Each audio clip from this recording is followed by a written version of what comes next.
All righty. Hard video to watch, you know, and coming in and watch it this weekend. And I sat by myself, watched the video of the defense first. Completely different than the way we played all the rest of the year. You know, I've been praising the defense for their effort, their enthusiasm, their energy, and flying around. But we did not play that way. We played tentative. We didn't have the guys running to the ball from the backside like you need to get people to the ball. For some reason, our mindset was not what it needs to be, and yeah, they executed. They did the things that they need to do, but we didn't do the things that we needed to do at all. We weren't even close. So it was hard. Met with the team this morning about it. The first thing you have to do is face it. You know, we had to sit down and watch the video, and defensively what we had them do is watch the first 4 series of the game and then try to change it and go back and watch how we played against Florida State. And it's completely two different versions of the same people on the field. So we try to end the meetings with, you know, seeing what it is we want, how we want to look, not how we looked on Friday night. You know, offensively, I feel like we're making improvement, but we're not consistent enough up front on the offensive line and making enough big plays to be in a shootout and have the ability to win. And particularly, you know, when you turn the ball over. So certainly the turnovers hurt us.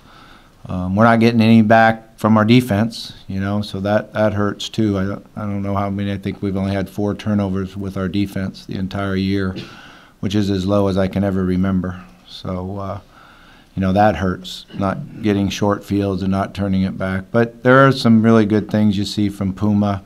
His execution, his decision-making, his accuracy is getting better.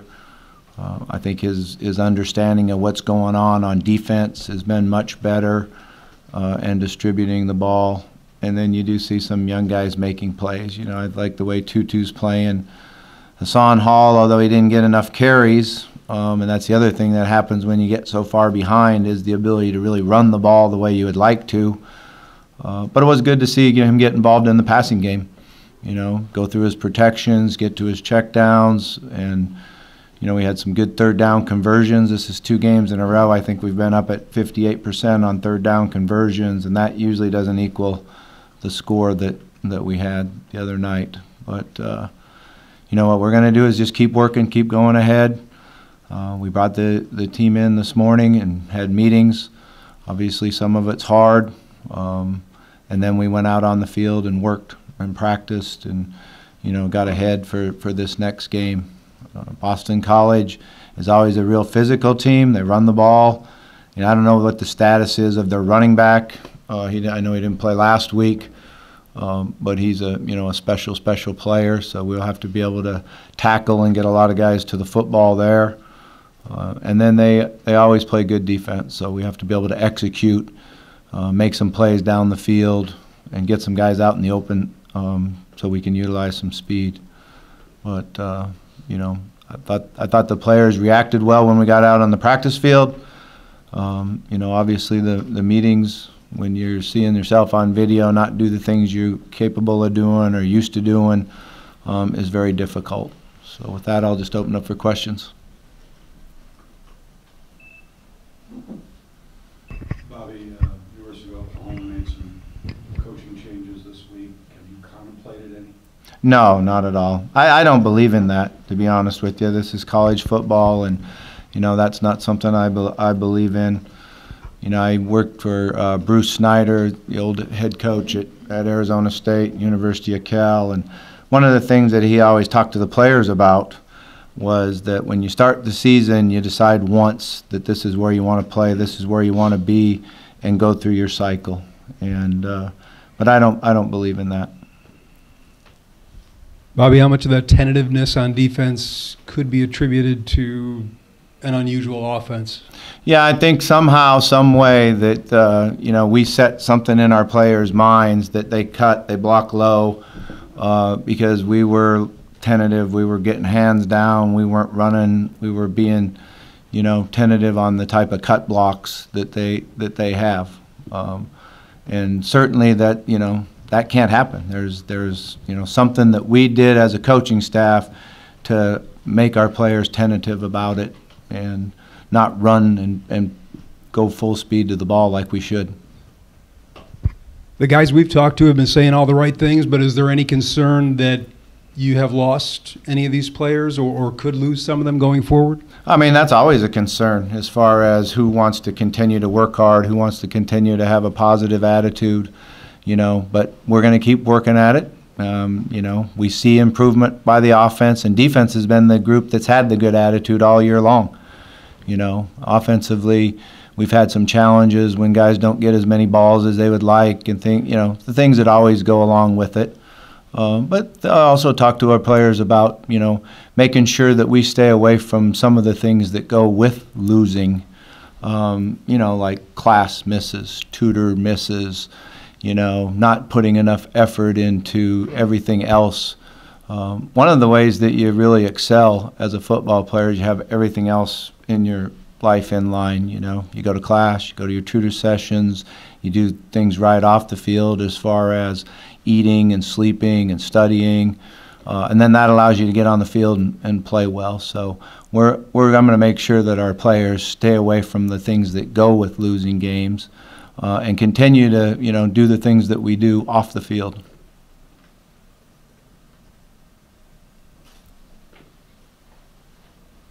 Coach, they've been able to get pressure 2 weeks in a row straight up the middle. What have you all been seeing with teams trying to scheme to get you guys to allow that? Yeah, we've had some issues inside with our, you know, the guys working together, understanding exactly what the line movements are and where my sets are, how my hands are. And then there's been a couple that we've gotten overpowered, and, you know, we've got to be able to, you know, set better, have better balance and punch and not catch. So some of it's technique, and some of it's communication. But, you know, I know we only had 2 sacks the other night, but we had way too many pressures, way too many where, you know, we get a first down, but he had to go to his left and throw the ball to the left when he would have really liked to throw the crossing route to his right that maybe would have came out the backside for a huge play. So, you know, those things affect you just as much as the sacks do. So we got to continue to work and shore it up. Bobby, obviously there's been a lot of, as you know, as always, public reaction to the job you're doing. How do you react to that? Yeah, I just work, you know. I just go to work, have a positive attitude, try to get our players to understand that we got to continue to work and get better. You know, I've been in this game a long time, grew up in it, part of my life, been through things like this with my father and some of his seasons, and, you know, I haven't really experienced one like this, you know. But I do feel like I'm a good football coach and I know how to win games. Your players defended the job you're doing on Saturday. That obviously hasn't been an issue. You know, like you said, the years you've been here, do you worry about that becoming a thing that weighs on your team as the season goes on? You know, one thing that you worry about with our team, players, in life in general is the social media. You know, the fact that that's the first thing they do is pick up their phone and look and see what's being said about me, what's being said about, you know, my teammates, what's being said about, you know, whatever. And that's just you know, the life that we live in right now. So they have to be able to manage it. They have to be able to, you know, not take things personal. You know, be able to handle the criticism. So that's part of the life that we live in right now. How do you treat it? How do you? I just try to work, man. I just try to go forward and, you know, get ready for this game. The biggest thing that we have right now in front of us is Boston College on the road. You know, we've always played well against them on the road up there, so we've got to go get ready for the game and prepare for it. Are you able to insulate yourself? Do you listen to the radio as you're driving to work? Do you look at social media, or do you just block all that out? I listen to the radio on the way when I'm driving to work. I listen Talk radio to well, there's a country station that I listen to. And there's I can't think of her name, like something Laura. it's a rock and roll station that has really good, rock music that I can.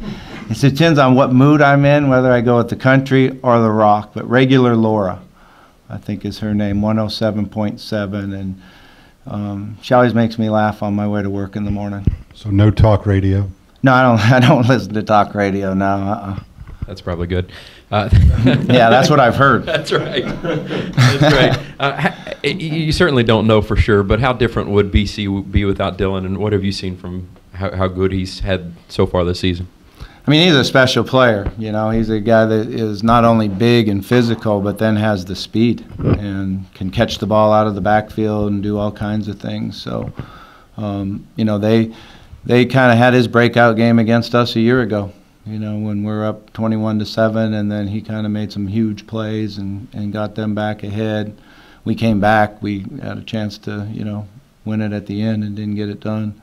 But, he's a big physical, he runs inside, can run outside, can take it all the way. So he's certainly, something that they're going to feed him the football, if he's ready to play. One of their hallmarks seems to be physicality at the line. Does that show up in film, that how physical they are offensively? Yeah, they'll utilize 2-3 tight ends and really run, the power running game with him.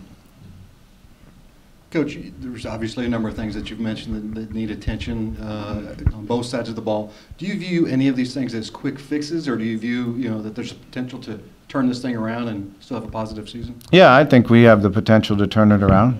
We've actually been 2-4 before. We started the year 0-3, when Lamar was a freshman, and then got back on track and finished really strong. So that's what you have to picture. That's what you have to do. But the way to do that is to focus on one game and get ready for Boston College and go find a way to win this game.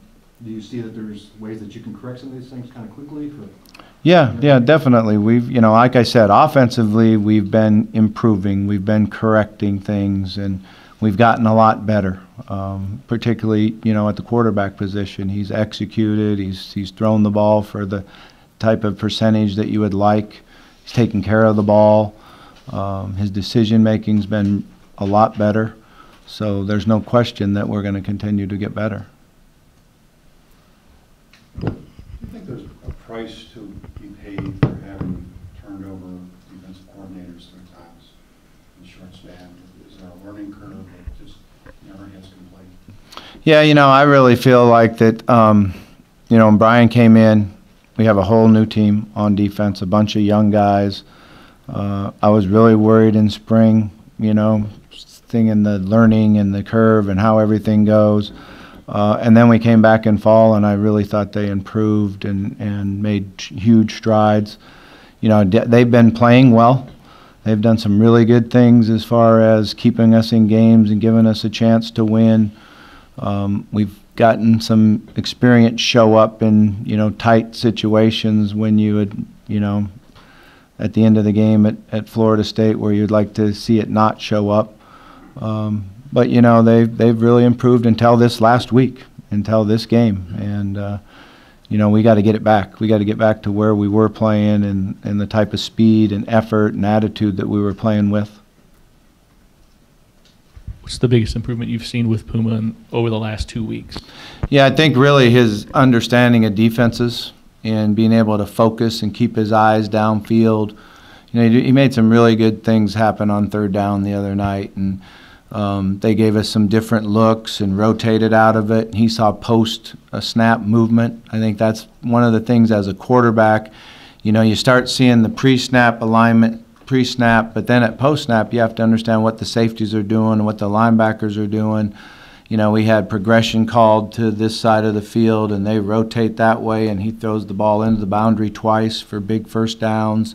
So things like that that really have shown up on video or show that he's really focused and concentrating and working hard at it. I think Puma's a tough guy.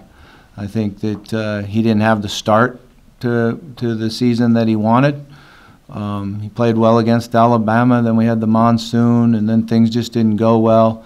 He loses his job, comes back in, and all he did was work hard and try to get focused and I kept telling him, your opportunity will come back. You're up, and I know he was wondering, well, when is that going to be? And then when it did happen, he was ready for it. So I think that shows a lot of mental toughness at that age. And what went into putting Jordan in, and what did you think once you watched the film of what Jordan did late in the game? I thought we were going to have to get out a paper bag there for a little while because he was about hyperventilating. He ran all over the place, and he could barely get off the field. He's really got a talented arm, and has some special instincts. Certainly athletic enough to run and make plays. He did get really, nervous and showed that he's a freshman, but he's a very talented freshman, and he showed his toughness too. He stood in there and threw that touchdown pass at the end. He did get really tired, and he hasn't been out there yet, so that's understandable too, especially when he ran around like he did. I mean, you like to draw on old experiences, old stories to help. You told last week the story of the long bus trip and from Montana to from Ogden, Utah to California. Long Beach. So you like to draw on those experiences, but you also said earlier that you're not sure that you've had a season start the way this one has. How will you, I guess, react to that as it goes on? Well, when you think back on the 0-3 season, what you do is you just work on getting better each day in practice and focus on that. And, we got to keep these guys from getting down. We've got to stay positive, pull together. I think we've had some young men that are working hard at that, and the leadership is getting better and tougher. But, this is also part of their learning experience and their growing up and their maturity. And something that we got to do it right so that we can have a good end to the season. And then, they're going to have issues someday down their line, and hopefully this will help them. In that year, I think it was 2015 when you started 0-3, when you improved the rest of the season, that was aided by that quarterback you had, number 8. What's the way you get better with the team that you have in a similar way? Yeah, kind of like we did the other night, mixing it up on who we get the ball to and who makes the plays. We're getting more guys involved. The last 2 weeks, I think that's helped our offense. We got tight ends catching balls. We've got young receivers catching balls, making plays. Being able to get the ball to Trey and Hassan and running the ball football better. We have to get where we're in the game and we can run it more. That's what I want to see us in the game and run it more. Defensively, we've made strides. That was a different offense. We've got to be able to put that behind us now. That's one of the things that we did this morning is we watched that, and then we came back and watched Florida State with the defense so we can see the success that we did have and why and how fast and hard we were playing. All right, anything else? Thank you. Okay, thanks. Thank you.